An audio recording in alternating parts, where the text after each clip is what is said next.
गृह मंत्री अमित शाह राज्यसभा में संविधान पर चर्चा का जवाब दे रहे हैं। आइए आपको सीधे राज्यसभा लिए चलते हैं। एक प्रकार से हमारे किशोरों के लिए, हमारी युवा पीढ़ी के लिए आने वाले दिनों में ये दोनों महान सदन में बैठकर देश का भविष्य का निर्णय करने वालों के लिए बहुत शिक्षणात्मक रहेगी, ऐसा मेरा मानना है। और देश की जनता के लिए भी क्षीर करने में बहुत मदद करेगी कि किस पार्टी ने आज जो 75 साल की मीमांसा होगी, इसमें स्पष्ट हो जाएगा किस पार्टी ने जब जब जनता ने शासन अपने वो पार्टी के हाथ में दिया, संविधान का सम्मान किया है या नहीं किया है। मान्यवर, बहुत लंबी आजादी की लड़ाई के बाद हम आजाद हुए। जब हम आजाद हुए तब दुनिया भर के कई राजनीतिक पंडितों ने कई आगाहियां की थी कि ये देश बिखर जाएगा, शायद बन ही नहीं पाएगा। कुछ लोगों ने ऐसी आगाही की थी कि यहां डेमोक्रेटिक वैल्यू प्रस्तापित हो ही नहीं पड़ सकते, एकता हो ही नहीं सकती और ये देश आर्थिक रूप से कभी भी आत्मनिर्भर नहीं हो पाएगा। और आज जब 75 साल के समय के बाद संविधान को स्वीकार करने के बाद पीछे मुड़कर देखते हैं तो सरदार पटेल का मैं धन्यवाद करना चाहता हूं कि सरदार साहब के अथक परिश्रम के कारण आज देश एक होकर मजबूती से दुनिया के सामने खड़ा।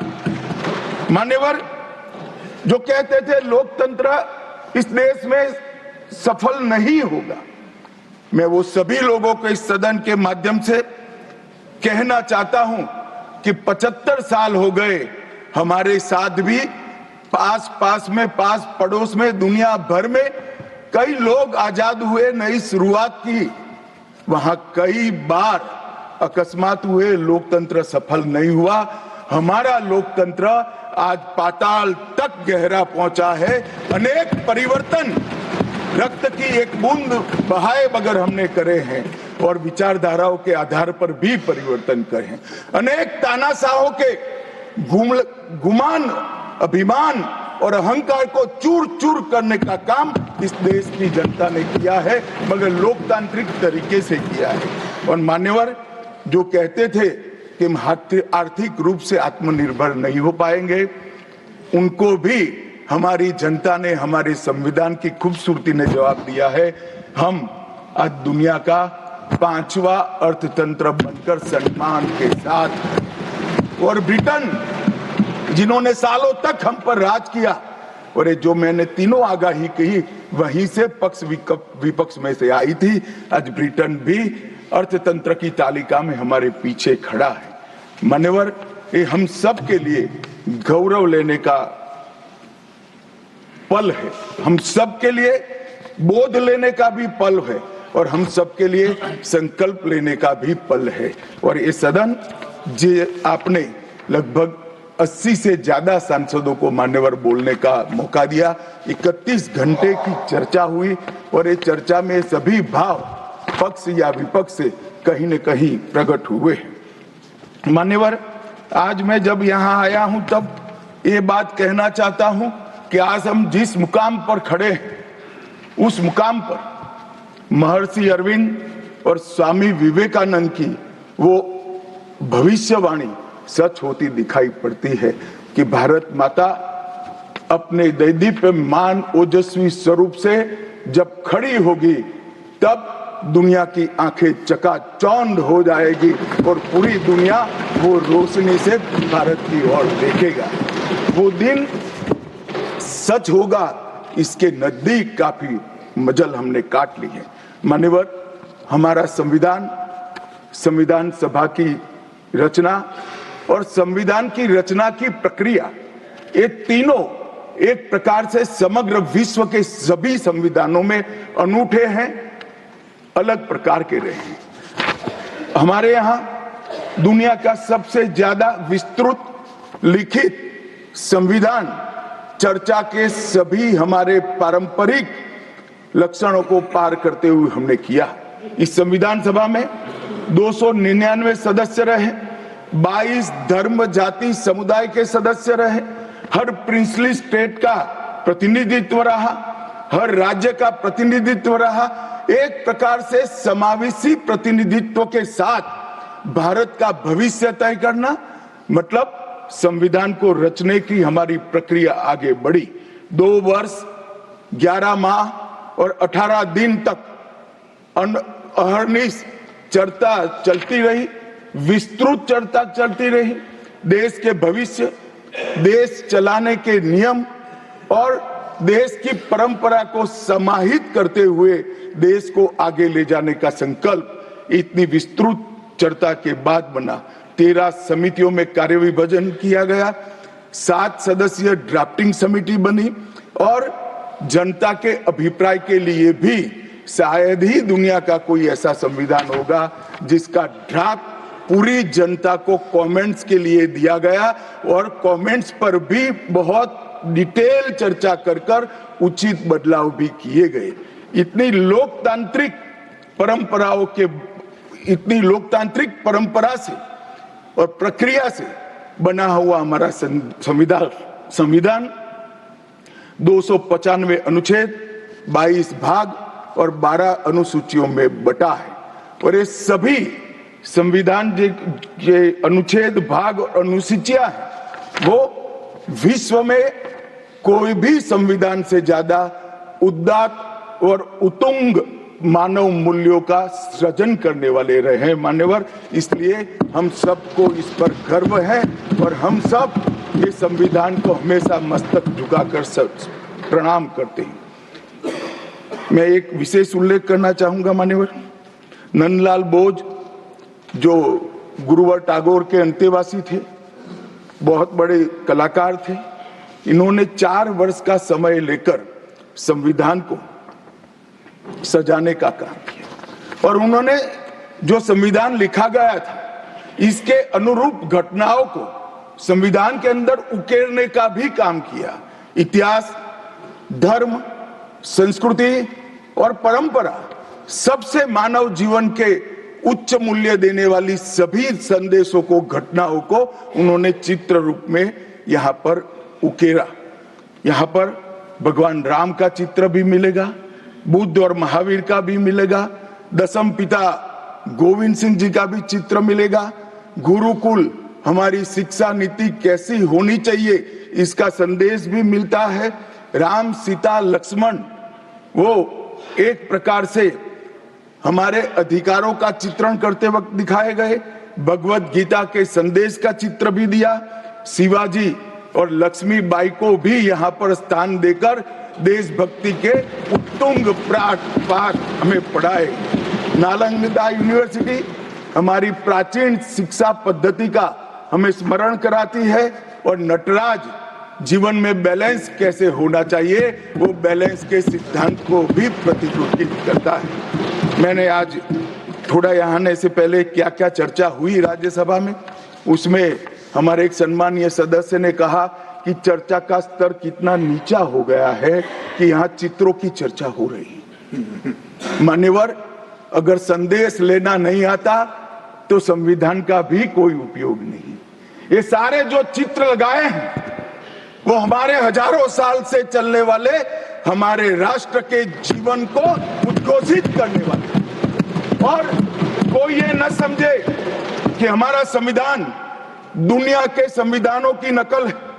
हाँ, हमने हर संविधान का अभ्यास जरूर किया है, क्योंकि हमारे यहाँ तो ऋग्वेद में कहा गया हर कोने से हमें अच्छाई प्राप्त हो, शुभ विचार प्राप्त हो और शुभ विचार को स्वीकारने के लिए मेरा मन खुला हो। मान्यवर, हमने सबका सबसे अच्छा लिया है, मगर हमारी परंपराओं को नहीं छोड़ा है। पढ़ने का चश्मा अगर विदेशी है तो संविधान में भारतीयता कभी नहीं दिखाई देती। और मैं मानता हूं कि जिसने भी संविधान को सिर्फ शब्दों में छापा है और चित्रों को निकाल दिया है, उन्होंने संविधान की भावनाओं के साथ छल किया है। चित्र बगैर का संविधान अधूरा संविधान। मान्यवर, इसके अंदर संविधान सभा में राजेंद्र प्रसाद जी, राजेंद्र बाबू अध्यक्ष बने, डॉक्टर BR आंबेडकर, सरदार पटेल, जवाहरलाल नेहरू, श्रीमान काजू, KT Shah, Iyengar, Maulana Azad, Shyama Prasad Mukherjee, doctor Radhakrishnan, KM Munshi, ऐसे विद्वानों ने अनेक चर्चाओं में हिस्सा लेकर संविधान को समृद्ध और संपूर्ण बनाने का काम किया।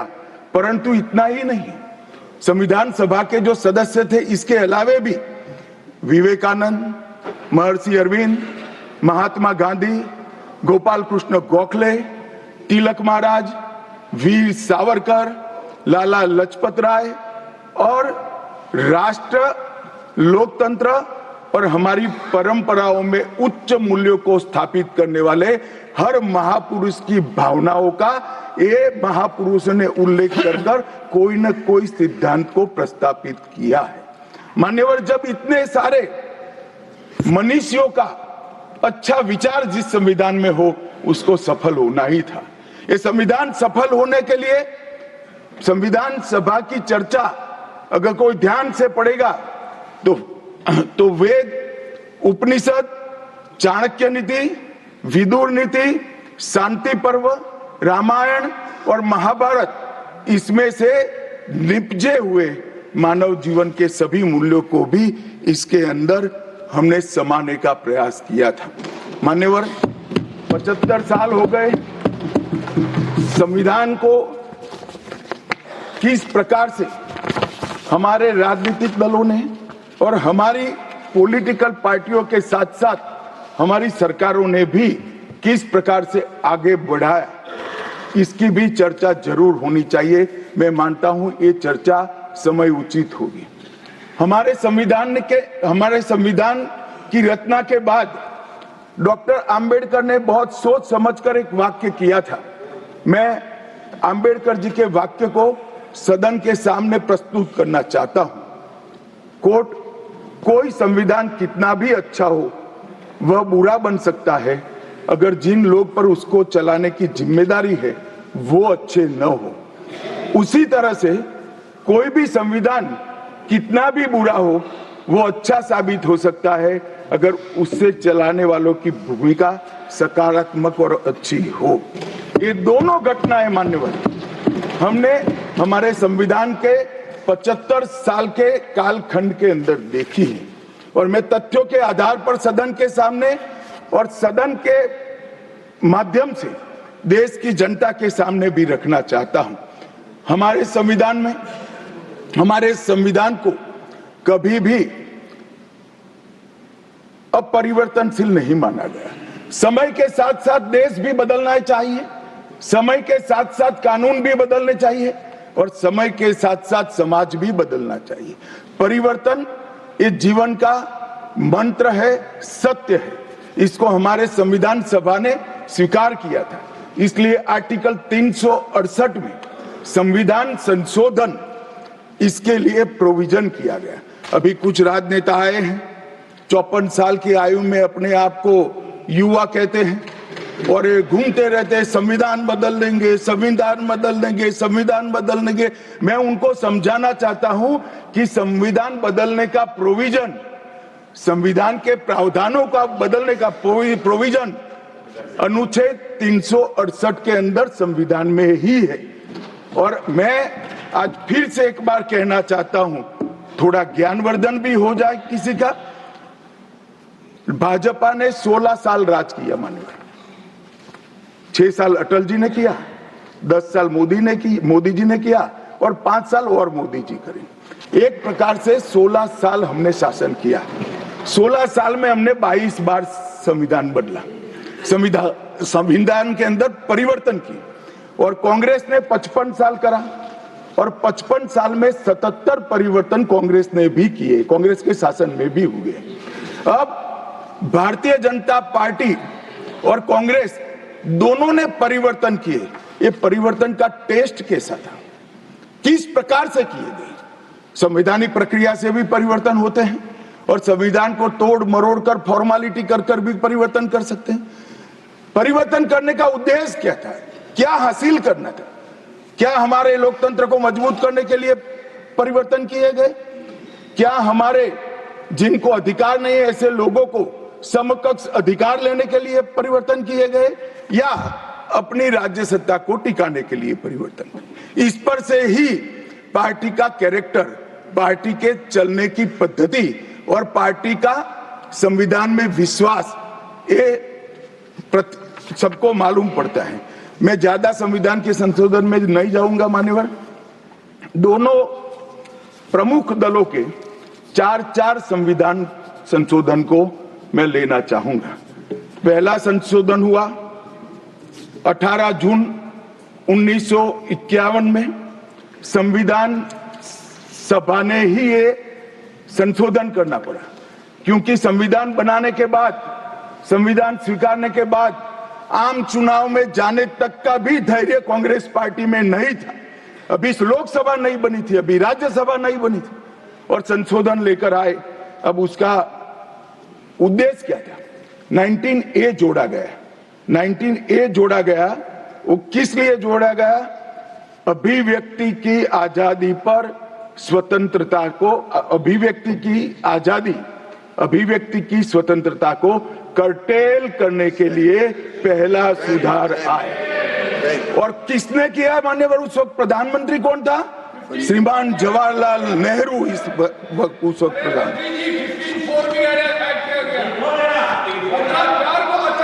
आप बता चुके। अब मान्यवर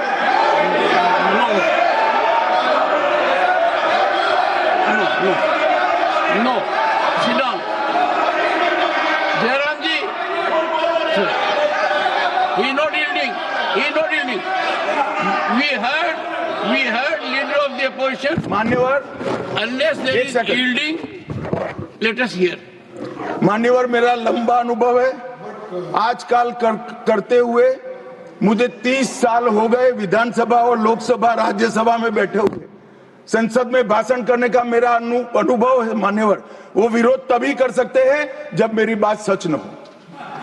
अगर मेरी बात सच नहीं हो तो बताए वो संविधान संशोधन नंबर 1, अब सुनिए, संविधान संशोधन नंबर 1 वो अभिव्यक्ति की आजादी को कर्टेल करने के लिए ही लाया गया था, और जवाहरलाल नेहरू के लिए लाया गया। मान्यवर, 24वां संविधान संशोधन, 24वां संविधान संशोधन जवाहरलाल नेहरू जी की सुपुत्री इंदिरा जी उस वक्त प्रधानमंत्री थी। पार्टी तो वही सत्ता में थी, कांग्रेस पार्टी। 5 नवंबर 1971 को संविधान में संशोधन किया गया, 24वां संशोधन। और संविधान संशोधन के माध्यम से संसद को मौलिक अधिकार, नागरिकों के मौलिक अधिकार कम करने का अधिकार दे दिया। तो एक प्रधानमंत्री कांग्रेस पार्टी के अभिव्यक्ति की स्वतंत्रता का टेल करते हैं, दूसरे प्रधानमंत्री उसी परिवार से आते हैं, वो नागरिकों के मौलिक अधिकार को कर्टेल करने का अधिकार लेते हैं। और 39वां संविधान संशोधन अब तो इंतहाई कर दी मान्यवर, सब सीमाओं को पार कर दिया। मान्यवर, आप तो अधिवक्ता रहे हैं।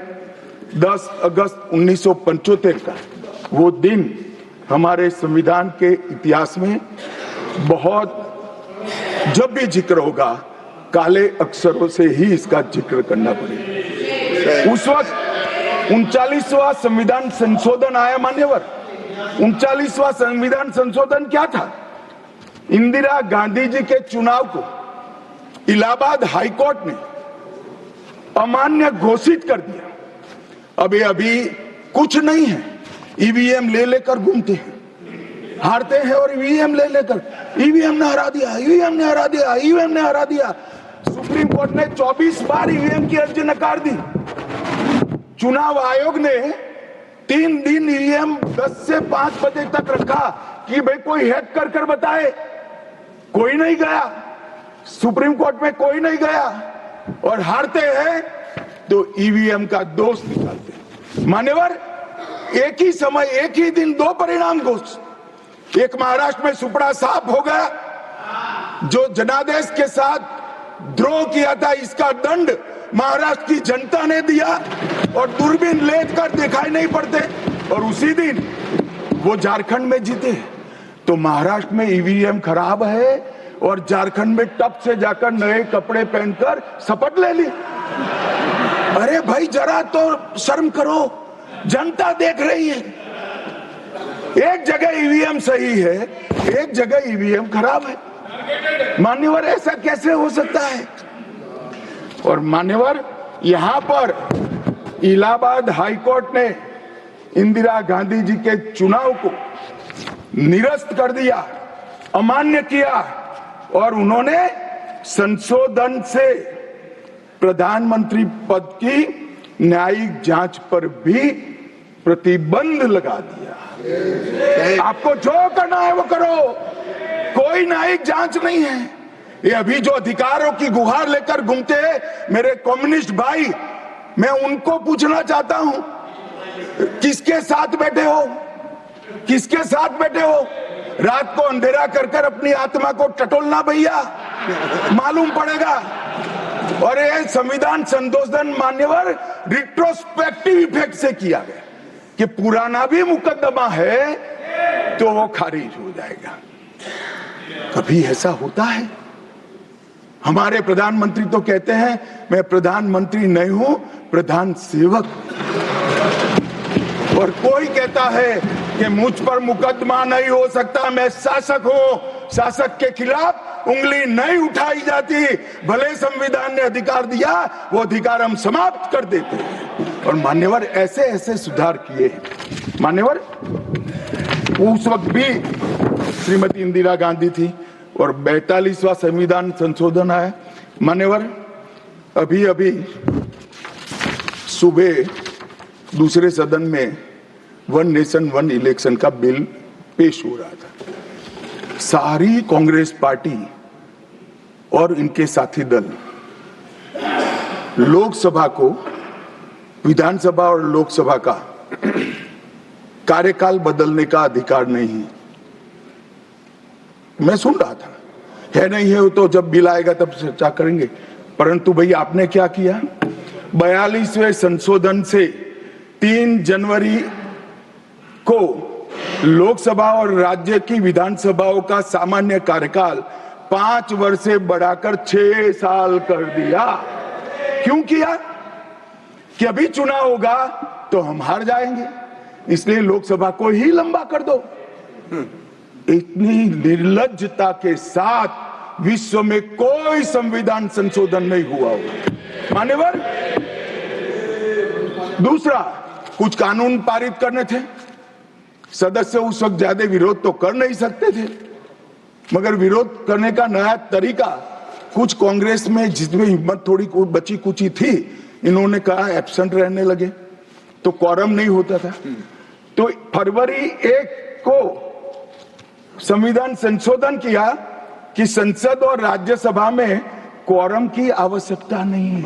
वाह, 5 लोग भी है तो चला लो भाई। इसके बाद राष्ट्रपति शासन की अवधि, खड़गे साहब किया है तो सुनना पड़ेगा, हिम्मत के साथ सुनना पड़ेगा। मान्यवर राष्ट्रपति शासन की अवधि, राष्ट्रपति शासन की अवधि 6 महीने तक बढ़ा दी। मान्यवर ये 4 संशोधन, मैं समझ रहा हूं क्यों गुस्सा आ रहा है, मैं समझ रहा हूं क्यों गुस्सा आ रहा है। मान्यवर Sir, he is not yielding. Honorable Home Minister is not yielding. Are you yielding, sir? मान्यवर मैं आपको एड्रेस करूंगा।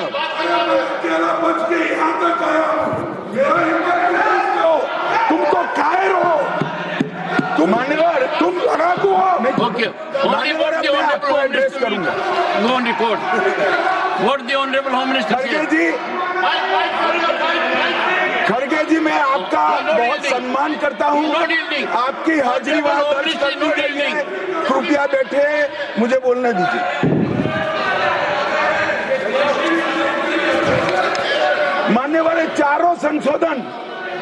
ये चारों संशोधन मैं मेरी पार्टी के दफ्तर से नहीं ला सकता। ये चारों संशोधन संविधान में हुए, किसी को अदालत ने निरस्त किया, किसी को जनता पार्टी की सरकार आई तब उसको निरस्त किया, कुछ लिंगरिंग टेस्ट में रह गए, पर ये चारों संशोधन वास्तविकता है।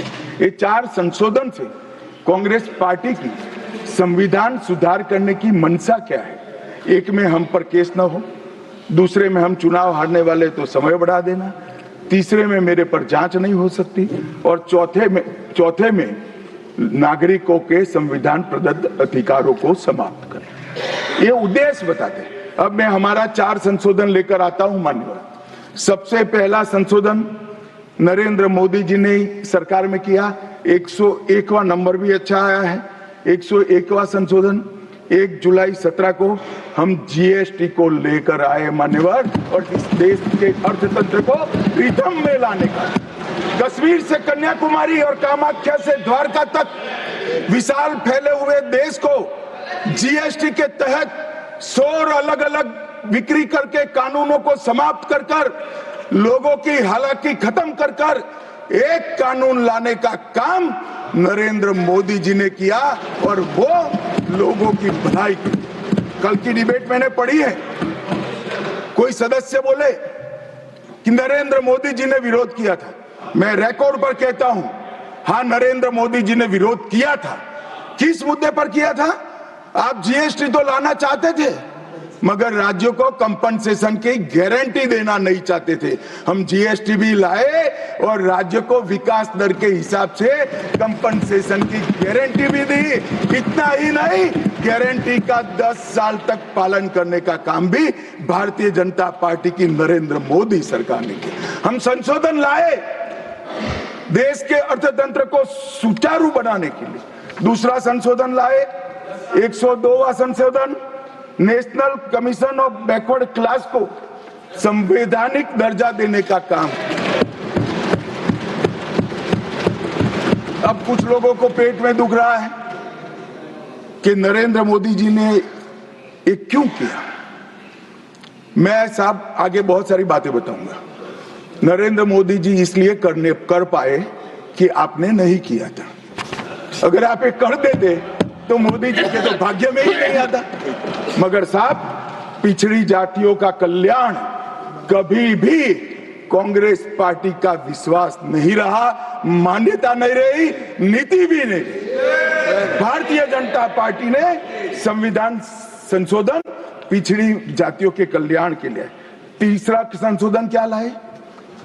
130वां संशोधन 12 जनवरी 19, किसी भी जिनको आरक्षण का फायदा नहीं मिलता है, ऐसी जाति के गरीब से गरीब बच्चों को 10% आरक्षण देने का फैसला। गरीब कल्याण और गरीब हटाओ की बातों, गरीबी हटाओ की बातों सालों तक करी, सूद नहीं मिली, समय नहीं मिला, विचार नहीं आया। ये विचार नरेंद्र मोदी जी को आया और गरीबों को, बच्चों को 10% आरक्षण पूरे देश भर में मिला। मान्यवर 105वां संशोधन, ओबीसी की पहचान करने के लिए केंद्र के पास अधिकार थे। अब मैं बताना चाहता हूं, इतने बड़े विशाल देश में 140 करोड़ की जनसंख्या में पिछड़ी जातियों का पिछड़ापना क्या कोई एक केंद्र सरकार कर सकती है? फेडरल स्ट्रक्चर की बात करते हैं, मगर अब तक केंद्र सरकार के पास ही रहा था। नरेंद्र मोदी जी ने कहा इसके कारण पिछड़ा समाज को अन्याय होता है।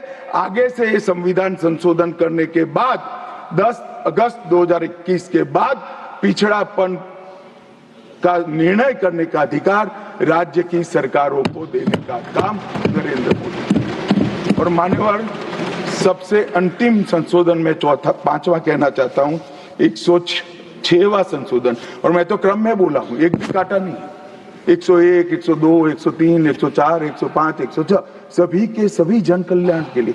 और छठा सम्मेलन संशोधन था 28 सितंबर 2023 को, मातृशक्ति को शक्ति प्रदान करने का, मातृशक्ति को 33% आरक्षण, नारी शक्ति वंदन अधिनियम।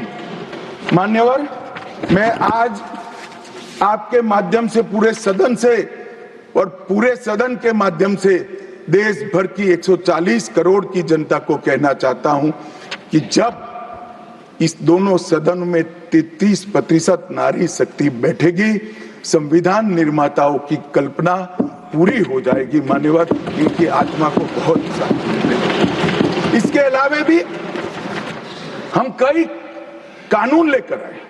हम कानून लाए ट्रिपल तलाक को निरस्त करने का। अब ये कहते हैं आपकी वोट बैंक की राजनीति है। मान्यवर, सुप्रीम कोर्ट का कोई वोट बैंक होता है क्या?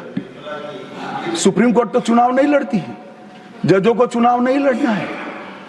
ट्रिपल तलाक समाप्त करना चाहिए और साहबानों को मुआवजा देना चाहिए। दोनों जजमेंट सुप्रीम कोर्ट ने अलग अलग समय पर दिए थे, परंतु वोट बैंक की राजनीति हम नहीं कर रहे हैं। वोट बैंक की राजनीति कर कर मुस्लिम बहनों के साथ इतने साल अन्याय करने का काम एक कांग्रेस पार्टी ने किया। हमने तो ट्रिपल तलाक समाप्त कर कर मुस्लिम माताओं को, बहनों को अधिकार दिया। आपका कि भी अधिकार आपके पति जैसे हैं। मगर देखिए साहब, ट्रिपल तलाक समाप्त हो गया, अभी कोई नहीं कहता अच्छा हुआ। कैसे कहेगा? एक उदाहरण पड़ा है, हमारे आरिफ मोहम्मद खान बेचारे मंत्री थे, अच्छे खासे मंत्री थे, फर्राटे की अंग्रेजी बोलते थे, बहुत पढ़े लिखे व्यक्ति थे, फारसी के विद्वान, उर्दू के विद्वान, हिंदी तो मातृभाषा। अब उन्होंने कहा कि साहबानों को मुआवजा देना चाहिए। मंत्री पद भी गया, सांसद पद भी गया और बेचारे कई सालों तक संघर्ष करते। कौन बोलेगा? मान्यवर, इनका जो पद्धति है वोट बैंक की पॉलिटिक्स करने की पद्धति है।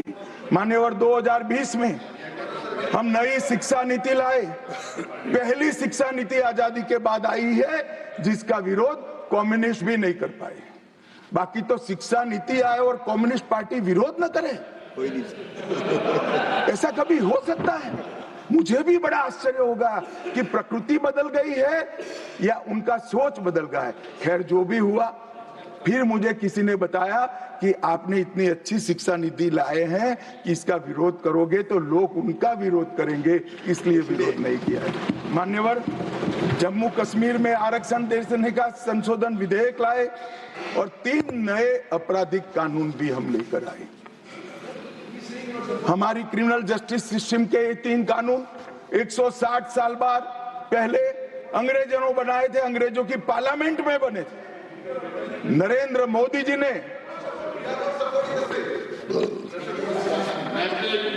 माननीय नरेंद्र मोदी जी ने बीएनएस, बीएनएसएस और बीएसए के माध्यम से हमारी संपूर्ण न्यायिक आपराधिक न्याय प्रणालिका को भारतीयकरण करने का काम नरेंद्र मोदी जी। और वो कानून जो अंग्रेजों को राज टिकाने के लिए बने थे, वो कानून को समाप्त कर कर हमारे संविधान ने हमारे नागरिकों को जो अधिकार दिए हैं, समय पर न्याय मिलना चाहिए, इसका करने का काम नरेंद्र मोदी जी ने किया। इस देश को गुलामी की मानसिकता आजाद करने का काम कई सालों के बाद अगर किसी ने किया तो हमारे नेता नरेंद्र मोदी ने किया। और आप तो कई साल तक, अटल जी की सरकार आई, कई साल तक बजट शाम को 5:30 बजे रखते थे।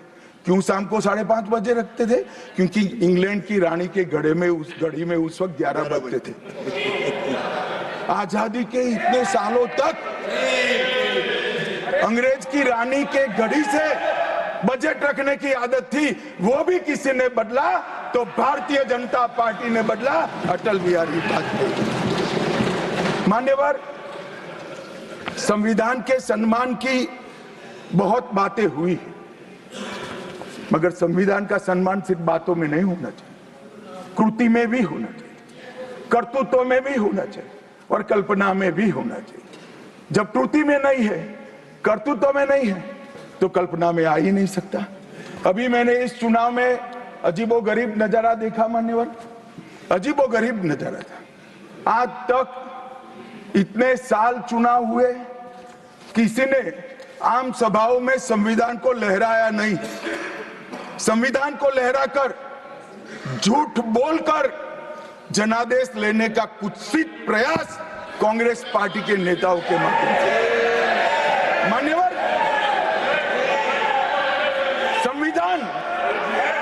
संविधान लहराने का मुद्दा नहीं है, संविधान बहकाने का मुद्दा नहीं है, संविधान विश्वास है, संविधान श्रद्धा है, संविधान को सम्मान करने का। मान्यवर, वो नरेंद्र मोदी जी को, और लोकसभा में तो किसी को मालूम नहीं पड़ा।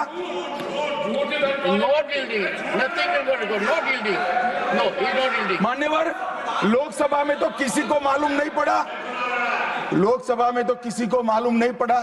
जागरूकता थी, महाराष्ट्र में भी लहराने के अलावे बांटने गए तो एक पत्रकार के हाथ में भी आ गया, खोला तो मान्यवर पूरा कोरा था, अंदर कुछ लिखा ही नहीं था, प्रीएम्बल भी नहीं था।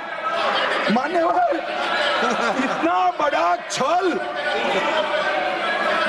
आपकी बात नहीं कर रहा मैं, ये तो पकड़े जाने के बाद तो सब लोग सुधर जाते हैं। मान्यवर, 75 साल के इतिहास में, संविधान के आयुष्य में, संविधान के नाम पर इतना बड़ा छल मेरे जीवन में तो मैंने ना देखा है ना जाना। और कारण ढूंढते हैं कि क्यों हारे।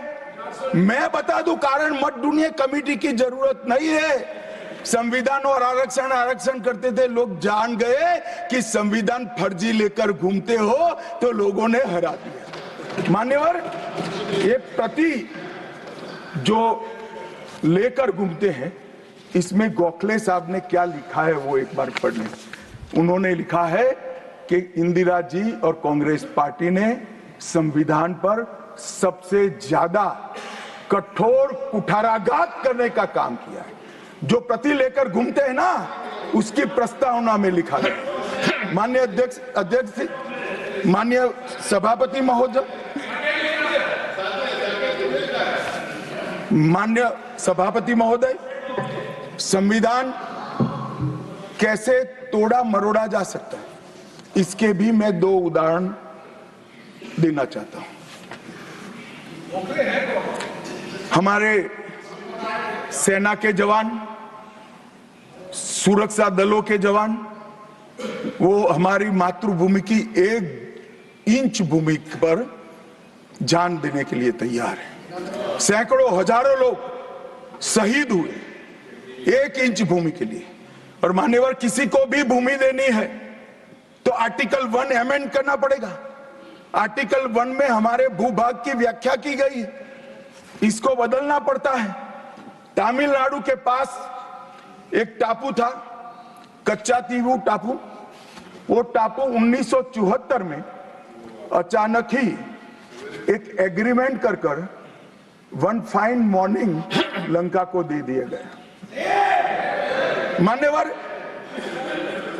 चलो भाई, बहुमत था आपका, मान लो ऐसे भरोसे से किया होगा कि संसद मेरा सम्मान रखेगी, परंतु बाद में भी ये चीज, ये आर्टिकल 1 का बदलाव आज तक नहीं आया है और वो हमारा भूभाग आज हमारा हिस्सा नहीं है।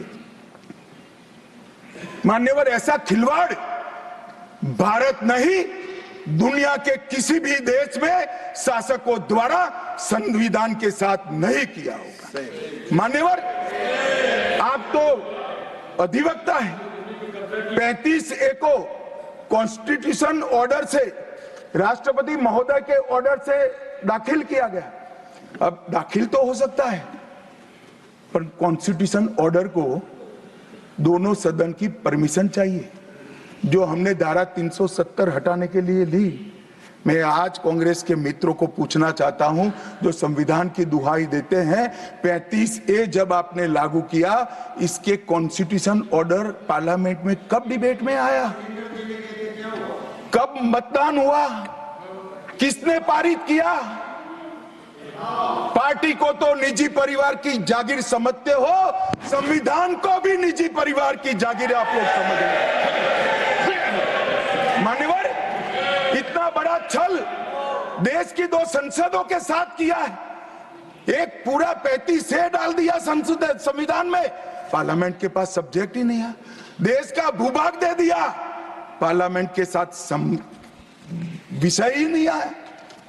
किस प्रकार से आपने संविधान के साथ खिलवाड़ किया है, किस प्रकार से आपने देश को चलाया है, ये देश की जनता को आज इस बहस से मालूम पड़ना चाहिए। मान्यवर, आपातकाल, अभी बड़ी बड़ी उद्दात भावनाओं का स्मरण कांग्रेस के मेरे दोनों सदनों के साथी सदस्य कर रहे थे। यंग सदस्य करे तो मैं समझता हूं, शायद इन्होंने इतिहास न पढ़ा हो, मगर जो लोग आपातकाल के वक्त थे वो भी करते थे। किसी की भी स्मृति इतनी अल्पकालीन कैसे हो सकती है? मान्यवर, क्या हुआ था आपातकाल में?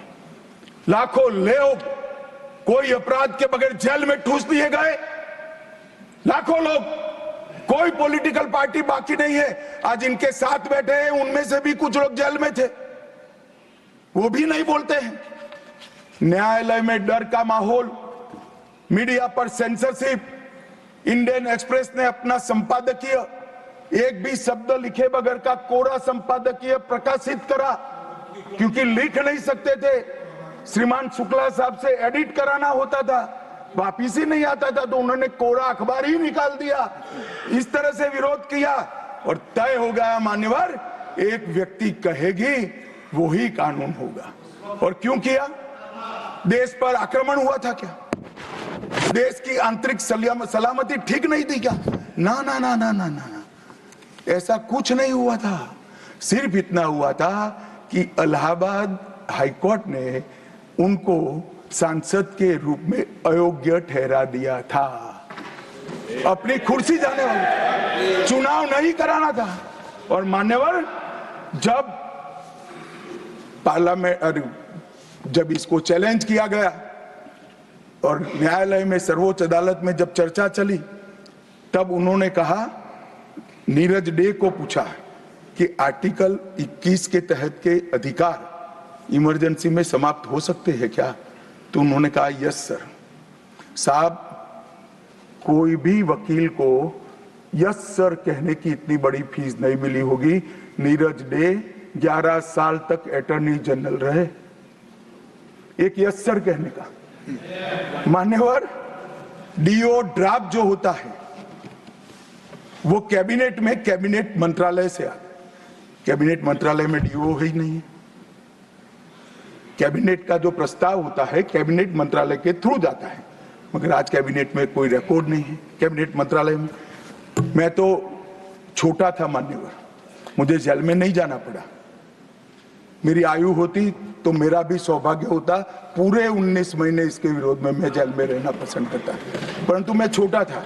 मुझे इमरजेंसी की मालूमात कैसे पड़ी? मैं बीना का गीतमाला सुनता था, बीना का गीतमाला अचानक बंद हो गई,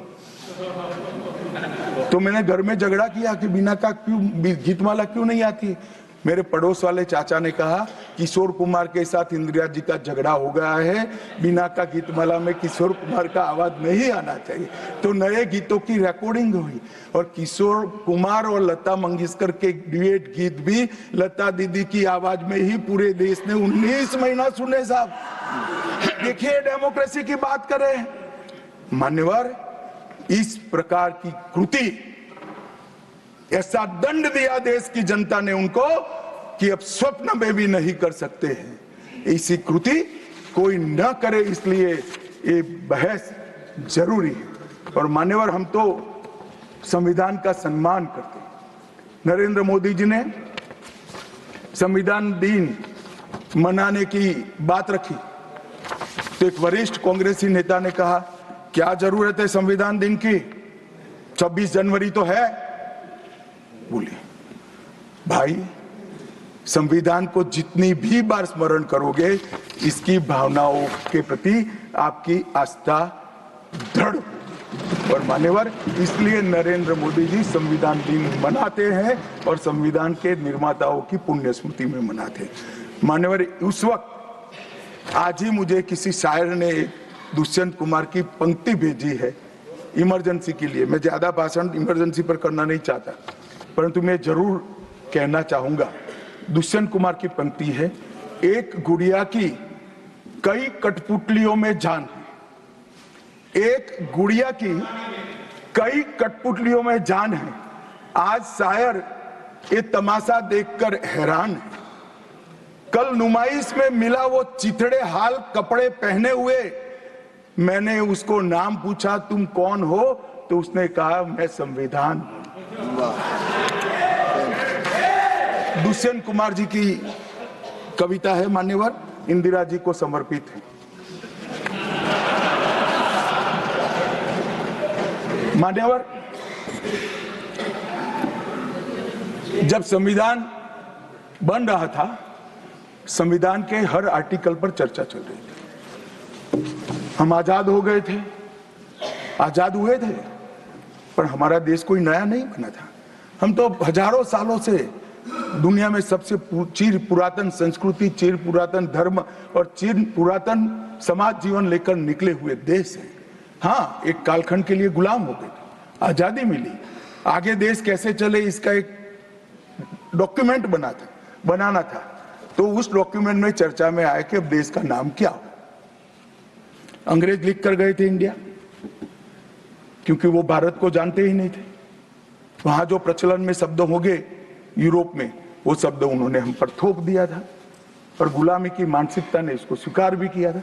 मगर जब आजाद हुए तब इस पर चर्चा हुई, और अब उस वक्त के सदस्य सेठ गोविंददास ने दरखास्त किया कि देश का नाम भारत रखना चाहिए। उस वक्त जवाहरलाल नेहरू ने कहा कि पीछे देखने की जरूरत नहीं है, भविष्य की ओर देखिए। और मान्यवर, देश के नाम के अंदर इंडिया भी रहा, भारत भी रहा। खैर, मैं इस पर टिप्पणी करना नहीं चाहता, परंतु नजरिए का सवाल है। अगर इंडिया के चश्मे से भारत को देखोगे तो भारत समझ में नहीं आएगा, पूरा जीवन चला जाएगा। और इसलिए इन्होंने अपने गठबंधन का नाम भी इंडिया ही रखा है, इसीलिए रखा है, वो ही सोच से चलना है। और मान्यवर, हमारे प्रधानमंत्री जी ने विकास तो करना है, दुनिया में सबसे आगे बढ़ना ही है, विकास के साथ साथ विरासत को भी अपना कर आगे बढ़े।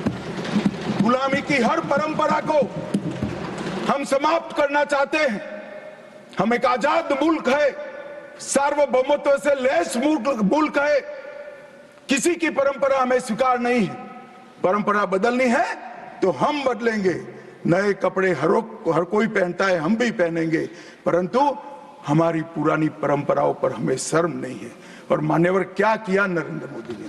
राजपथ, जो अंग्रेज सम्राट के सम्मान में नाम रखा गया था, उसका नाम बदलकर कर्तव्य पथ रखा। इंडिया गेट पर किंग पंचम जॉर्ज की मूर्ति लगी थी, मूर्ति हटा दिया, शर्म के मारे में, स्थान खाली था, हमने वहां सुभाष बाबू की प्रतिमा लगा। मान्यवर, नेवी का चिन्ह जो देकर गए थे वही चलता था। हमने वीर छत्रपति शिवाजी महाराज की नेवी के चिन्ह को हमने भगवान बिरसा मुंडा की 150वीं जयंती को जनजातीय गौरव वर्ष के रूप में मनाया। राष्ट्रीय युद्ध स्मारक हमने बनाया, और राष्ट्रीय युद्ध स्मारक में अमर जवान की ज्योति को विलीन करने का काम भारतीय जनता पार्टी के नेता नरेंद्र मोदी। संसद के अंदर राजा जी ने जो उदात्त भावनाएं व्यक्त की थी, जिसको जवाहरलाल जी ने भी स्वीकारा था, मगर बाद में शर्म का एहसास हुआ, सेंगोल को इलाहाबाद के म्यूजियम में भेज दिया। नरेंद्र मोदी जी ने विधिवत तरीके से सेंगोल को संसद के अंदर प्रस्तावित कर नई संसद बनाई, और विश्व भर में चोरी की गई मूर्तियां, आर्टिफैक्ट्स जो थे वो 345 हजारों साल पुराने हमारे मूर्तियां और आर्टिकल्स, उसको वापस लाने के लिए हमारे विदेश मंत्रालय ने काम किया। न्यू एजुकेशन पॉलिसी पूरा देश अंग्रेजी में चले, ऐसे षड्यंत्र चले इतने सालों तक। न्यू एजुकेशन पॉलिसी में हमने कंपलसरी कर दिया बच्चे की प्राथमिक शिक्षा मातृभाषा में होगी। मान्यवर, मातृभाषा में आईएएस आईपीएस का एग्जाम नहीं दिया जाता था, हमने वहां मातृभाषा में एग्जामिनेशन को किया। अभी तमिलनाडु के सदस्य बोल रहे थे, पहले आप जिनके साथ बैठे हो उनके शासन में तमिल में आईएएस आईपीएस का पेपर नहीं लिख सकते थे। आज तमिल मीडियम में बड़ा हुआ बच्चा गर्व के साथ देश का टॉप ब्यूरोक्रेट बन सकता है। ये व्यवस्था हमने करी। मान्यवर, अंडमान और निकोबार के द्वीप समूह का नाम जो अंग्रेज रखे थे वो छोड़कर गए थे। सुभाष बाबू ने जब अंडमान निकोबार जीता तब उन्होंने नामकरण किया था शहीद और स्वराज, उसको भुला दिया गया। आजादी के बाद फिर से अंग्रेजों का नाम वापस लाए, नया न रखो कोई बात नहीं भाई, सुभाष बाबू ने रखा निकाल दिया, हमने डंके की चोट पर सुभाष बाबू के नाम शहीद और स्वराज दोनों वापस लाने का काम किया। ल्यूटियन में रेस कोर्स रोड पर रहते थे, हमने लोक कल्याण मार्ग करा। डेलहाउसी रोड का नाम दारा सिकोह के नाम से किया और निर्मला जी ब्रीफकेस की जगह वही खाता लेकर आज जब बजट देती है तब पूरे देश भर के भारतीय संस्कृति के लोगों को आनंद होता है। मान्यवर, 1500 से ज्यादा पूरे नए कानूनों को हमने समाप्त करने का काम किया। इन्होंने अपने परिवार की प्रसिद्धि के अलावे कुछ नहीं किया। हजारों जगह पे गांधी नेहरू परिवार के नाम मिलेंगे और किसी का नहीं। सुभाष बाबू का पुतला भी हमने लगाया। मान्यवर, हमने प्रधानमंत्री संग्रहालय बनाया। जवाहरलाल जी से लेकर नरेंद्र मोदी जी के पहले जितने बने वो सभी प्रधानमंत्रियों के जीवन कवन को हमने दिखाने का काम किया। वहां पहले सिर्फ जवाहरलाल जी का मिशन, G20 की अध्यक्षता हमने की और भारतीय सांस्कृतिक और वैश्विक समन्वय को हमने प्रोत्साहित। राम मंदिर का निर्माण, काशी विश्वनाथ धाम का पुनरुद्धार, काशी उज्जैन शारदा पीठ, करतारपुर साहिब कॉरिडोर, योग को वैश्विक पहचान और 160 साल पुराने कानूनों को खत्म करने का काम नरेंद्र मोदी जी ने किया। हम पीछे नहीं गए। ऐसा वो मानते थे पीछे चले जाओगे, पीछे नहीं गए। पीछे तो आप छोड़कर गए थे। आप 14वें नंबर पर छोड़कर गए थे, अटल जी 11 पे लाए, फिर 11 से नीचे नहीं गए, देश पर बड़ा उपकार किया। मोदी जी 11वें से 5वें नंबर पर लाए और 27 में 3रे नंबर पर पहुंच गए। मान्यवर, अभी कुछ नेताओं को आरक्षण में चुनाव जीतने की फॉर्मूला दिखाई पड़ती है। आरक्षण आरक्षण आरक्षण आरक्षण आरक्षण कोई आज की कल्पना नहीं है, हमारे संविधान निर्माताओं ने की। आर्टिकल 15 और 16 में SC, ST और OBC को आरक्षण का प्रोविजन किया गया। मान्यवर, ये मूल प्रोविजन है, कोई नया नहीं है। इतनी जोर से आरक्षण आरक्षण आरक्षण कर छाती चौड़ी कर चिल्लाते। आज मैं बताना चाहता हूं कि कांग्रेस पार्टी किस प्रकार से आरक्षण विरोधी पार्टी है। मान्यवर, इनका कहना और करना दोनों अलग है। मान्यवर, आरक्षण के लिए नेहरू जी के उद्गार अंत में मैं बताऊंगा, परंतु ओबीसी को आरक्षण देने के लिए 1955 में काका साहेब कालेलकर कमीशन बना। मान्यवर, इसका रिपोर्ट कहां है? दोनों सदन के रिकॉर्ड पर मैंने ढूंढा, कहीं नहीं, बुला दिया गया। क्यों? क्योंकि ओबीसी को आरक्षण मिलता था।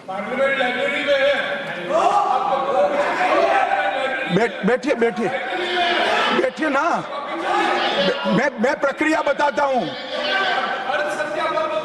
अर्ध सत्य नहीं बोलता हूं भाई। एक सेकंड, छिपा कैसे सकते हो? बाबा साहब आंबेडकर का संविधान है, देश में लोकतंत्र है, कैसे छिपाओगे? मान्यवर, कोई भी रिपोर्ट आता है, अरे सुनो, कोई भी रिपोर्ट आता है उसको कैबिनेट के सामने रखना पड़ता है। फिर इस पर कार्यवाही जो की उसकी रिपोर्ट के साथ संसद के सामने रखना है। सही कह रहे हैं, उन्होंने संसद में लाने की जगह पुस्तकालय में रख दिया। ओबीसी का आरक्षण इन्होंने लाइब्रेरी में रख दिया। और मान्यवर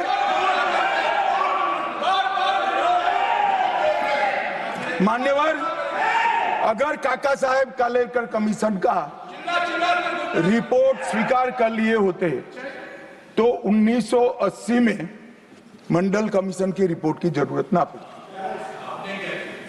मंडल कमीशन का रिपोर्ट कमीशन ही इसलिए बनाया गया क्योंकि काका साहेब कालेलकर कमीशन का रिपोर्ट स्वीकारा नहीं, और 80 में मंडल कमीशन का भी रिपोर्ट आ गया, किसी ने इसका अमल नहीं किया। अमल कब हुआ? जब 90 में इनकी सरकार गई तब अमल हुआ। और मान्यवर तब तक मंडल कमीशन के रिपोर्ट को भी ठंडे बस्ते में डाल दिया गया। 90 में अरे सुनिए मान्यवर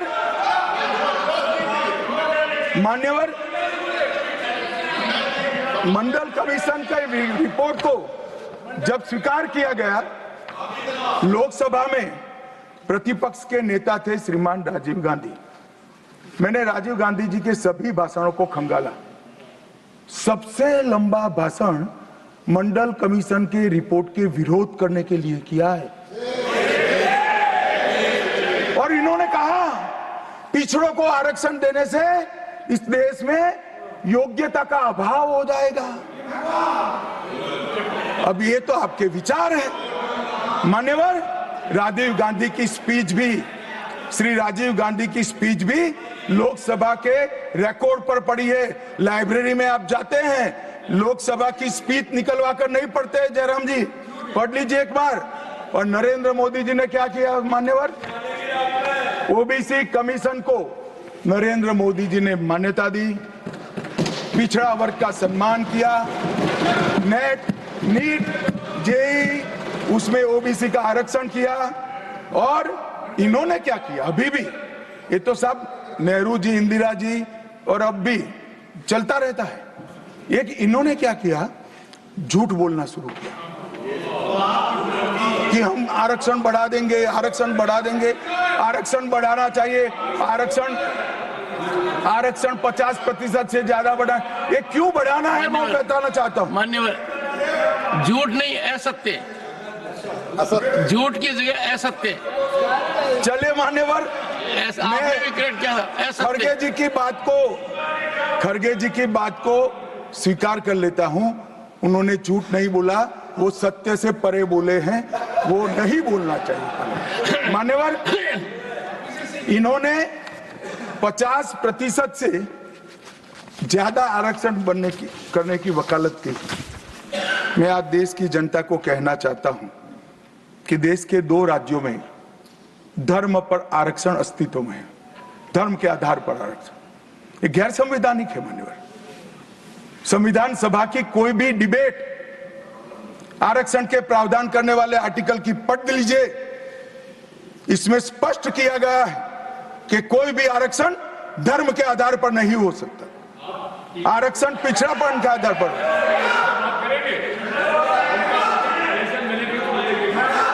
मान्यवर मगर दोनों राज्यों में जब कांग्रेस की सरकार थी तब धर्म के आधार पर आरक्षण दिया। अब क्या हुआ है? सुप्रीम कोर्ट में रुक जाता है क्योंकि 50% की सीमा है। वो ओबीसी का कोई कल्याण नहीं चाहते हैं। 50% की सीमा बढ़ाकर मुसलमानों को आरक्षण देना चाहते हैं। मानिए धर्म के आधार पर आरक्षण देना चाहते हैं। और मैं आज फिर से एक बार इस सदन में जिम्मेदारी तब के साथ कहता हूं, दोनों सदन में जब तक भाजपा का एक भी सदस्य है, धर्म के आधार पर आरक्षण हम नहीं होने देंगे। इस संविधान विरोधी मान्यवर मैं अब कांग्रेस पार्टी ने कभी धर्म के आधार पर आरक्षण अरे दिया है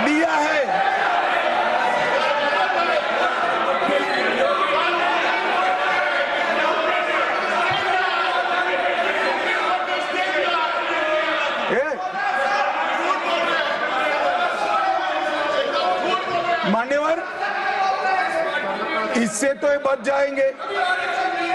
मगर मैं रिकॉर्ड पर से कुछ कोट अनकोट कहना चाहता हूं, जो संविधान सभा की चर्चा का रिकॉर्ड है। जवाहरलाल नेहरू जी ने कहा, मैं ये देखकर सचमुच आश्चर्यचकित हूं कि नियुक्तियों में आरक्षण के सिद्धांत को कितनी देर तक ले जा रहा है, मतलब कितना बढ़ा रहे हैं। मुझे नहीं लगता कि ये बिल्कुल अच्छा है। ऐसा लगता है कि मुदलियार और ब्राह्मणों के सिवा लगभग सभी जातियों को पिछड़ा वर्ग में शामिल कर देंगे। मान्यवर, सरकारी सेवाओं में आरक्षण के लिए इनके विचार थे। मैं इस बात से चिंतित हूं कि सरकारी सेवाओं में नियुक्ति के लिए जिस तरह से बहुत सारी जातियां और समूहों के आरक्षण के प्रस्ताव आते हैं, ये बहुत बुरी प्रवृत्ति है। इससे सरकारी कामकाज और आम तौर पर विकास और सार्वजनिक जीवन में गिरावट आएगी। मान्यवर, ये इनके विचार है, आज तक नहीं बदले, आज तक नहीं बदले, यही विचार है। मगर अभी जोर से बोलना, एक शब्द का प्रयोग मैं नहीं कर सकता, आगे गलती हो गई थी, असत्य बोलना और सार्वजनिक रूप से बोलना, इस सिद्धांत को कुछ नेताओं ने स्वीकार कर लिया। मान्यवर, हमारे संविधान के directive of principle of state policies भाग 4 के अनुच्छेद 44 में एक एंट्री है जो कॉमन सिविल कोड की यूसीसी की बात करती है। क्योंकि हमारे संविधान का फैब्रिक पंथ निरपेक्ष है, हर जाति, हर धर्म, हर समुदाय के लोगों के लिए समान कानून होना चाहिए, इसका हमारा संविधान पक्षधर है। मान्यवर, ये यूसीसी क्यों नहीं आया? यूसीसी इसलिए नहीं आया कि संविधान सभा समाप्त होने के बाद, चुनाव होने के बाद, पहले प्रधानमंत्री जवाहरलाल नेहरू जी मुस्लिम पर्सनल लॉ लेकर आए और यूसीसी नहीं आया। मैं आज कांग्रेस पार्टी को इस सदन में सार्प पूछना चाहता हूं, क्या पंथ निरपेक्ष राष्ट्र के अंदर सभी धर्मों के लिए एक कानून होना चाहिए या नहीं होना चाहिए? इसकी कांग्रेस पार्टी स्पष्टता करे। क्या आप मुस्लिम पर्सनल लॉ का समर्थन करते हैं? और मान्यवर, इससे बड़ा छलावा नहीं हो सकता। मान्यवर, इससे बड़ा छलावा नहीं हो सकता। इन्होंने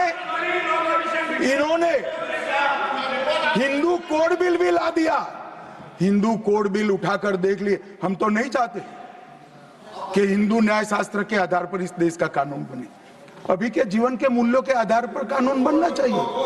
मगर हिंदू कोड बिल में एक भी पुरानी हिंदू न्याय व्यवस्था का कोई नामो निशान नहीं है। हिंदुओं को बुरा न लगे इसलिए मुस्लिम पर्सनल लॉ दिया, तो सामान्य कानून को हिंदू कोड बिल बना दिया। मान्यवर, चलो मैं तो कहता हूं कि खड़गे जी और जयराम जी कह रहे हैं कि भाई पर्सनल लॉ का अधिकार मिले तो हमें आपत्ति नहीं है, तो फिर पूरा सरिया लागू करिए। क्रिमिनल में क्यों सरिया निकाल दिए? बताओ भाई, क्या चोरी करे इसके हाथ काट दोगे? कोई इससे जगद्य महिला के साथ अपराध करे तो पत्थर मारकर मार दोगे? देशद्रोही को रोड पर सूली चढ़ाओगे? तो विवाह के लिए, निकाह के लिए पर्सनल लॉ, वारिस के लिए पर्सनल लॉ और क्रिमिनल सरिया क्यों नहीं भाई? अगर उनको देना ही है तो पूरा ही दे देते, पूरा दे देते। मान्यवर, ये इन्होंने तुष्टीकरण की शुरुआत वहीं से करी है। मुस्लिम पर्सनल लॉ इस देश में संविधान आने के बाद तुष्टीकरण की शुरुआत। आर्टिकल 14 और 15 का ये भंग है। अंबेडकर जी, लोहिया जी, के.एम. मुंशी, एच.वी. कामत, ये सब ने इसका विरोध किया है। 1973 से 16 तक 11 बार देश की सुप्रीम कोर्ट ने यूसीसी लाने का आग्रह देश की और राज्य की सरकारों ने किया है। आप नहीं ला सकते, तुष्टीकरण से ऊपर नहीं उठते। बैठिए, मैं बताता हूं। मान्यवर, हमने ही उत्तराखंड में भारतीय जनता पार्टी की सरकार ने यूसीसी लाया। हमारा काम करने का तरीका, मैं आपके माध्यम से दिग्विजय सिंह को कह रहा हूं, वो कहते हैं कौन रोकता है, हम खुद रोकते हैं। कारण बताऊं मैं, सुनने का धैर्य चाहिए, क्योंकि हमारा तरीका है कि लोकतांत्रिक तरीके से काम किया जाए।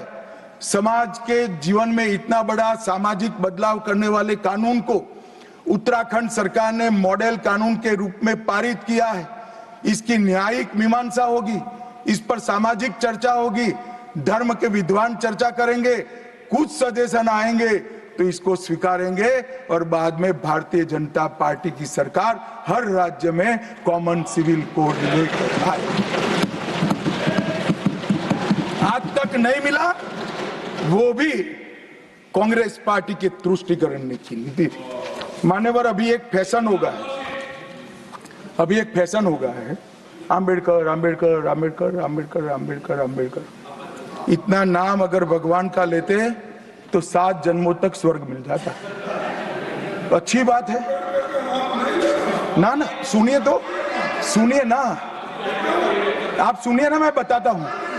हमें तो आनंद है कि आंबेडकर का नाम लेते हैं। आंबेडकर का नाम अभी 100 बार ज्यादा लो, परंतु साच अर्थ में आंबेडकर जी के प्रति आपका भाव क्या है, ये मैं बताता हूं। मान्यवर, आंबेडकर जी को देश की पहली कैबिनेट से इस्तीफा क्यों दे दिया?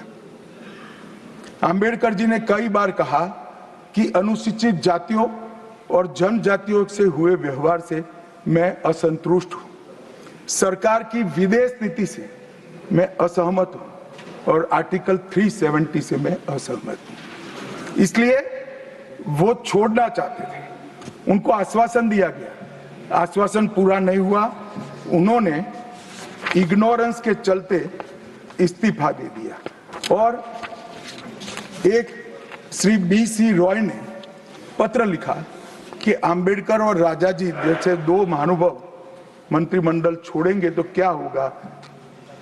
तो नेहरू जी ने उनको जवाब में लिखा है, राजा जी के जाने से तो थोड़ा बहुत नुकसान होगा, आंबेडकर के जाने से मंत्रिमंडल कमजोर नहीं होता है। मान्यवर, ये विचार जो खड़गे जी कह रहे हैं ना, क्या आपत्ति है? जिसका विरोध करते हो उसका वोट के लिए नाम देना कितना उचित है? क्योंकि अब आंबेडकर जी को मानने वाले पर्याप्त संख्या में आ गए हैं, इसलिए आप आंबेडकर आंबेडकर कर रहे हो। मान्यवर, मुंबई के मेयर ने एक पत्र लिखा था कि मऊ में आंबेडकर जी का स्मारक बनाना चाहिए। मऊ में जो आंबेडकर जी का जन्म स्थान था, सुझाव लिखा। उन्होंने कहा आमतौर पर स्मारक निजी पहल से बनाने चाहिए। यदि सरकार किसी प्रकार की सहायता करती है तो वो उचित नहीं होगा। उनके कितने स्मारक बने साहब? कोई स्मारक आंबेडकर जी का नहीं बना, देश भर में नहीं बना। आंबेडकर जी के स्मारक कब बने? जब भारतीय जनता पार्टी सत्ता में आई, तब मऊ में डॉक्टर आंबेडकर के जन्म स्थान पर स्मारक बना। लंदन में अध्ययन करते थे, वहां स्मारक बना। नागपुर में शिक्षा दीक्षावलित वहां बना। दिल्ली में महापरिनिर्वाण स्थल पर बना और मुंबई में चैत्य भूमि में भी बन रहा है। हमने 5 तीर्थ बनाए महामानव। और मैं मानता हूं मान्यवर, मैं मानता हूं कि आंबेडकर जी के सिद्धांतों पर चलना नहीं और वोट के लिए उनकी गुहार लगा देना। 14 अप्रैल को राष्ट्रीय समरसता दिवस घोषित किया हमने। 26 नवंबर को संविधान दिवस घोषित किया। उस वक्त भी इसका विरोध कांग्रेस के वरिष्ठ नेताओं ने किया। मान्यवर,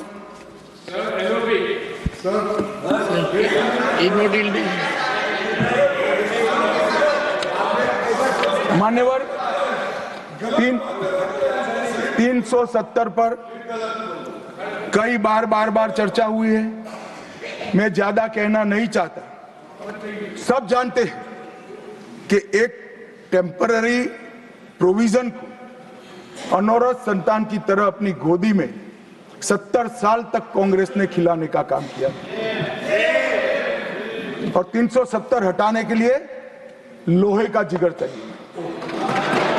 और जब देश के प्रधानमंत्री नरेंद्र मोदी जी 2019 में फिर से प्रधानमंत्री बने, एक ही झटके से इसी सदन में 370 और 35 को समाप्त। इसी सदन में कहते थे खून की नदियां बह जाएगी, खून की नदियां छोड़ो, कंकड़ चलाने की किसी की हिम्मत नहीं है। कंकड़ और मान्यवर क्या हुआ, इसके बाद क्या हुआ? 35,000 पंचायत के सदस्य आजादी के बाद पहली बार चुनकर आए, 2 करोड़ 11 लाख एक वर्ष में पर्यटक आए, पत्थरबाजी शून्य हो गई, आतंकवादी घटना 92% कम हो गई, एरिया डोमिनेशन बढ़ा। 33 साल के बाद घाटी में थिएटर में रात्रि का शो चल रहा है। 34 साल के बाद ताजिया का जुलूस निकला। पहाड़ी, गुर्जर, बकरवाल और वाल्मीकि को आरक्षण मिला और घाटी के हर घर पर हर घर तिरंगा अभियान भी चला। श्रीनगर में फॉर्मूला 4 कार रेसिंग हुई, लाल चौक पर तिरंगा शान से फहरता है और दुनिया का सबसे ऊंचा रेलवे आर्च ब्रिज आज चिनाब नदी पर बन रहा है। सबसे बड़ी लंबी ट्रांसपोर्टेशन टनल फिर पंजाल में बनी और निर्यात रैंकिंग में अपना कश्मीर सभी यूटी में नंबर 1 पर निर्यात में आया।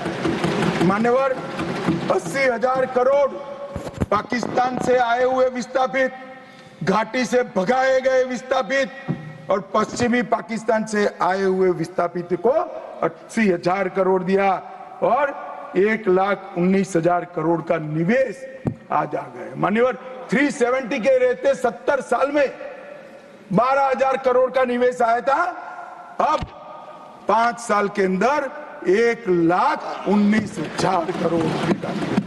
G20 के डेलीगेट्स भी वहां गए। अमरनाथ यात्रा में 4.5 लाख यात्रियों ने अपनी श्रद्धा व्यक्त की और कुपवाड़ा के शारदा देवी मंदिर में 600 वर्ष के बाद पहली बार दीपावली मनाने का काम। मान्यवर, ये कहते हैं 370 हटाने से क्या हुआ, मैं बताता हूं। आपकी तुष्टीकरण की दुकान बंद हो गई है, तुष्टीकरण बंद हो गई। मान्यवर, आज संविधान के आर्टिकल 124 में न्यायपालिका की व्यवस्था के लिए हमारा जिक्र है। कांग्रेस पार्टी की सरकारों ने आर्टिकल 124 की भावनाओं के साथ किस तरह से खिलवाड़ किया है, वो मैं आज सदन के माध्यम से सभी सदस्यों को और देश को बताना चाहता हूं। पहला मामला 1973 में जब संसद और सुप्रीम कोर्ट के बीच में न्यायिक पुनरावलोकन जुडिशियल रिव्यू के लेकर संघर्ष हुआ, तब उसको समाप्त कर देने का काम कांग्रेस पार्टी ने किया और इसके बाद में केशवानंद भारती ने फिर से इसको रिस्टोर किया। फैसले से नाराज होकर, फैसला तो चलो पक्ष में भी आता है, खिलाफ भी आता है, हमारे खिलाफ भी कई फैसले आते हैं, क्या कर सकते, मानना चाहिए, हमारी संवैधानिक व्यवस्था है, आर्टिकल 124 कहता है। परंतु कांग्रेस ने क्या किया, 3 वरिष्ठ न्यायाधीश जस्टिस JM सेलत, KS हेगड़े और AN ग्रोवर, तीनों को प्रमोशन से महरूम कर सजा देकर चौथे न्यायाधीश को प्रमोशन देने का काम करा, जिसके कारण ये 3 सज्जनों ने अपना अपमान महसूस करते हुए संविधान की सुरक्षा के लिए इस्तीफा देकर घर पे जाना पसंद किया। ये किया है मैंने। दूसरा मामला 76 में ADM जबलपुर बनाम शिवकांत शुक्ला,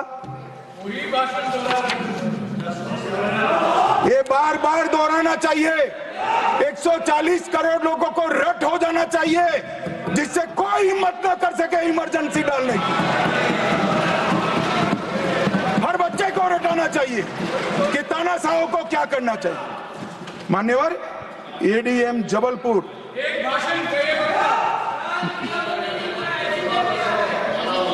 मान्यवर एडीएम जबलपुर जस्टिस खन्ना बेचारे 3 विरुद्ध 1 लघुमती फैसला दिया। क्या हुआ? वो कभी भी चीफ जस्टिस नहीं बन पाए। मान्यवर उनको रिटायर्ड हो जाना।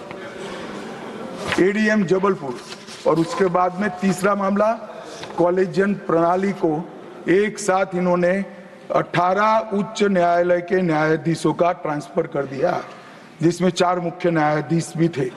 और कारण क्या था माननीय? क्यों किया? कोई कदाचार था? कोई भ्रष्टाचार था? ना ना ना ना, ये सभी 18 उच्च न्यायालय के न्यायाधीशों ने प्रत्यक्षीकरण मतलब हेबियस कॉर्पस को एंटरटेन किया, जो उनका संवैधानिक अधिकार है। इमरजेंसी में कैसे हेबियस को आप एंटरटेन कर सकते हो, इस मुद्दे पर उन्होंने इसको आगे कर दिया। मान्यवर आर्टिकल 34, 14 और 21 इसकी सेंस को निकाले तो हर व्यक्ति को समानता से जीने का अधिकार है। हम कम्युनिस्ट सोच से बना हमारा संविधान नहीं है। सब समझते हैं कि व्यक्ति की माली हालत इसका भाग्य, परिश्रम और बुद्धिमत्ता के आधार पर तय होती है। हर व्यक्ति एक समान माली हालत में नहीं रह सकता, मगर आर्टिकल 14 और 21 का मतलब इतना तो जरूर निकलता है कि इनको बेसिक सुविधाएं मिल जाए। घर मिले, बिजली मिले, पानी मिले, खाना मिले, इलाज मिले, शिक्षा मिले। 75 साल तक इस देश की जनता को गरीबी हटाओ का नारा देने वाले कांग्रेस पार्टी गरीब रखे। और मान्यवर 10 साल में नरेंद्र मोदी जी ने 9.6 करोड़ गरीब महिलाओं को उज्ज्वला का कनेक्शन देकर उनके घर में गैस पहुंचा। 12 करोड़ गरीबों के घर में शौचालय पहुंचे। शुद्ध पीने का पानी 12.65 लाख करोड़ घरों में पहुंचा। 18,000 गांवों में बिजली पहुंची। 14.5 करोड़ किसानों के खाते में 2.40 लाख करोड़ रुपया सीधा डीबीटी से पूरा ट्रांसफर हुआ। 36 करोड़ आयुष्मान भारत के कार्ड बने और 8.19 करोड़ दर्दियों ने उससे मुफ्त में अपना इलाज कराया है। और मान्यवर अब 70 साल से अधिक कोई भी आय वर्ग का व्यक्ति हो, इसको 5 लाख तक का इलाज मोदी सरकार ने, प्रधानमंत्री ने फ्री कर दिया। 36 राज्यों में 80 करोड़ लोगों को 1 नेशन 1 राशन कार्ड दिया।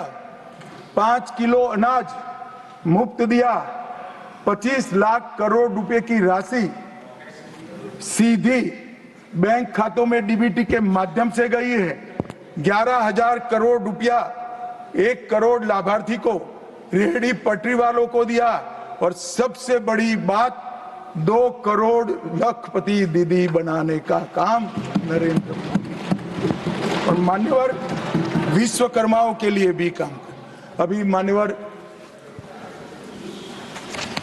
ये बात मैं बहुत संवेदनशील होकर के आप सदन के सामने रखता हूं। लोकसभा में चर्चा हो रही थी। कांग्रेस पार्टी के एक वरिष्ठ सदस्य ने कहा, सावरकर के लिए जो उन्होंने उद्गार निकाले मैं तो रिपीट नहीं कर सकता। मान्यवर सावरकर जी के सामने जो वीर लगा है ना, वो कोई सरकार, कोई पॉलिटिकल पार्टी की चुनी हुई सरकार ने नहीं दिया है। इसके सामने वीर उनकी वीरता के कारण 140 करोड़ लोगों ने। मान्यवर ऐसा उत्कृष्ट देशभक्त जिसके लिए ऐसे उच्चारण देश की सबसे बड़ी पंचायत में होते हैं, इसके बारे में कोई जानकारी लिए बगैर लगातार कई सालों से झूठ फैलाया जाता है। मैं आज रिकॉर्ड पर कहना चाहता हूं मान्यवर,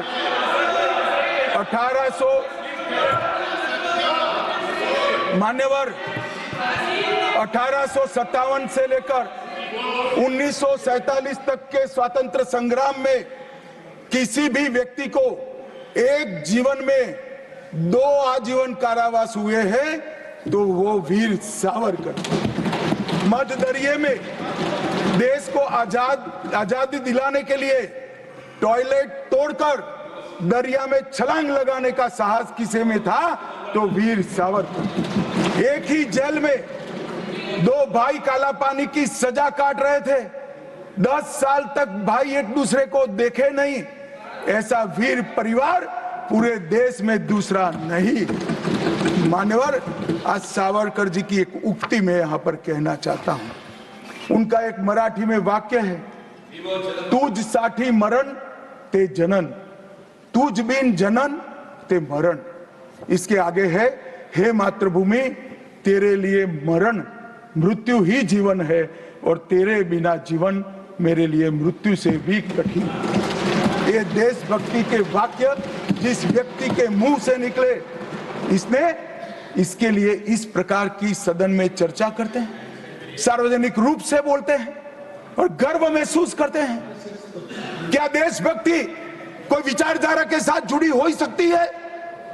देश के प्रति बलिदान किसी धर्म के साथ जुड़ा हुआ हो सकता है? किस प्रकार के स्तर पर हम देश के सार्वजनिक जीवन को ले गए मान्यवर, और हमारी तो न माने, हमारी न सुने। सुनिए, आप हमारी न माने, हमारी न सुने, हमको न स्वीकारे, मगर मैं इंदिरा जी के 2 वाक्य कोट करना चाहता हूं। एक, उन्होंने 1966 में सावरकर जी के निधन पर कहा, सावरकर एक महान व्यक्ति थे, उनका नाम साहस और देशभक्ति का पर्याय है। एक महान क्रांतिकारी जिन्होंने अनगिनत लोगों को प्रेरणा देने का काम किया, इंदिरा गांधी तत्कालीन प्रधानमंत्री। दूसरा, श्री बाखले को पत्र लिखा था कि आपका पत्र मुझे मिला, वीर सावरकर द्वारा ब्रिटिश सरकार के प्रति साहसी प्रतिरोध का हमारे स्वतंत्रता संग्राम के इतिहास में अपना एक महत्वपूर्ण स्थान है। मैं भारत के इस असाधारण पुत्र की जन्म शताब्दी के लिए कोटि कोटि शुभकामनाएं देती हूं प्रधानमंत्री। भाई हमारा तो न सुनो, मगर आप इंदिरा जी का भी नहीं सुनते हो। और मान्यवर, आपके माध्यम से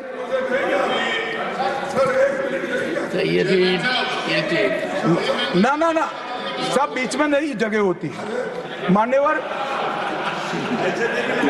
मान्यवर, मेरा आज इस चर्चा के माध्यम से देश भर के अलग अलग पॉलिटिकल पार्टी, अलग अलग विचारधारा, अलग अलग धर्म के लोगों को एक निवेदन है कि देशभक्ति, वीरता, बलिदान और समर्पण को धर्म के साथ, विचारधारा के साथ या पार्टी के साथ मत जोड़िए। जो वीर होता है वो वीर होता है, कोई भी पार्टी में जो होता है। जो देशभक्त होता है वो देशभक्त होता है, कोई भी विचारधारा का होता है। और जो बलिदान देता है वो बलिदान ही देता है, किसी भी धर्म के अंदर जन्म लिया हो। मान्यवर, ये बहुत नीचा विचार है, एक स्तर से नीचा विचार। और मैं चाहता हूं कि आज की चर्चा से देश की जनता इस प्रकार के चीजों का जवाब मांगना शुरू करे। मान्यवर, कांग्रेस पार्टी ने, हमारे संविधान ने 3 चीजों को, हर आर्टिकल का हार निकालेंगे तो कहीं ना कहीं इसे और जाएगा। 3 चीजों को हमारे संविधान ने नहीं स्वीकारा, क्योंकि हम लोकतंत्र में हैं, परिवारवाद नहीं होना चाहिए, पंथ निरपेक्ष राष्ट्र है इसलिए तुष्टीकरण नहीं होना चाहिए, और जन कल्याणकारी राज्य है इसलिए भ्रष्टाचार नहीं होना चाहिए। मुझे कई बार लगता है कि कांग्रेस पार्टी क्यों संविधान का सम्मान नहीं करती है, मगर जब ये 3 शब्द मैंने पढ़े तो मुझे मालूम पड़ा कि अगर वो संविधान की भावनाओं का संविधान करेंगे, सम्मान करेंगे, तो तुष्टीकरण, परिवारवाद और भ्रष्टाचार तीनों को छोड़ना पड़ेगा, इसके बगैर उनका अस्तित्व टिक ही नहीं सकता। परंतु एक व्यक्ति गरीब के घर से जन्म लेकर आता है, चाय बेचने वाला बेटा जिसकी सास पुश्तों में न आगे कोई राजनीति में है ना कोई पीछे है, एक गरीब है, मान्यवर, और तुष्टीकरण को नहीं मानता है। ऐसा आदमी जब 2014 में देश का प्रधानमंत्री बना, इन्होंने देश की राजनीति को तुष्टीकरण, परिवारवाद और भ्रष्टाचार के नासूर को हमेशा के लिए। और मुझे किसी ने कहा कि अभी अभी महाराष्ट्र और हरियाणा में हार के लिए कांग्रेस पार्टी कोई आत्मनिरीक्षण के लिए कमेटी बना रही है। कोई कमेटी की जरूरत, मेरा अच्छा खासा अनुभव है। तुष्टीकरण, परिवारवाद और भ्रष्टाचार छोड़ दो, जनता चुनकर ला देगी आपको, कुछ करने की जरूरत नहीं है। मान्यवर, अभी वन नेशन वन इलेक्शन का विरोध करें। मान्यवर, मैं इस पर ज्यादा बात करना नहीं चाहता क्योंकि समिति ने शीश किया है, मगर विरोध करते हैं, इसके तर्क तो रखने चाहिए ना। मान्यवर, मैं आज आपको बात कहने आया हूं। अभी मैंने कुछ समय में मोहब्बत की दुकान के बहुत नारे सुने। मोहब्बत की दुकान देश के हर गांव में खोलने की महत्वाकांक्षा वाले लोग भी बहुत भाषण उनके मैंने सुने हैं। मेरा उनको कहना है, मोहब्बत दुकान से बेचने की चीज नहीं है भैया। मोहब्बत प्रचार की चीज नहीं है। मोहब्बत दिल में बसाने का जज्बा है और मोहब्बत दूसरों को महसूस कराने का लम्हा है। अगर इतना समझ जाएंगे तो और कोई तकलीफ नहीं पड़ेगी। मान्यवर, अंत में मैं इतना कहना चाहता हूं कि आजादी के अमृत महोत्सव में इस देश के प्रधानमंत्री जी आजादी के अमृत महोत्सव को बहुत अच्छे तरीके से एक वेल डिजाइन मैनर में मनाने का निर्णय किया। पूरे लाखों कार्यक्रम हुए। इसका मीन निकालते, इसका हार निकालते तो आता है 3 उद्देश्य सामने आते हैं। बालकों, बच्चे, युवा और जनता को आजादी के 90 वर्ष लंबे आजादी के संग्राम के इतिहास की जानकारी देना। गुमनाम आजादी के सेना नायकों का नई पीढ़ी और आने वाली पीढ़ी को परिचय कराना। 75 साल में हमने जो सिद्धियां प्राप्त की है, इसका गौरव 140 करोड़ भारतीयों के मन में उत्पन्न करना। और जब आजादी के 100 साल हो गए, तब ये देश पूरे संसार में हर क्षेत्र में नंबर 1 पर हो, ऐसे महान भारत की रचना। और ये संकल्प अब श्री नरेंद्र मोदी का नहीं रहा है, ये संकल्प देश के 140 करोड़ लोगों का संकल्प हो गया है। इसको जब भी मैं जनता के बीच में जाता हूं, इसको महसूस भी करता हूं। मान्यवर, आज मोदी जी ने अमृत काल की कल्पना करी है। अमृत महोत्सव की समाप्ति से शताब्दी तक हम दुनिया में हर एक क्षेत्र में 1 नंबर पर हो, भारत विकसित हो, हमारा गौरववंत स्थान हो।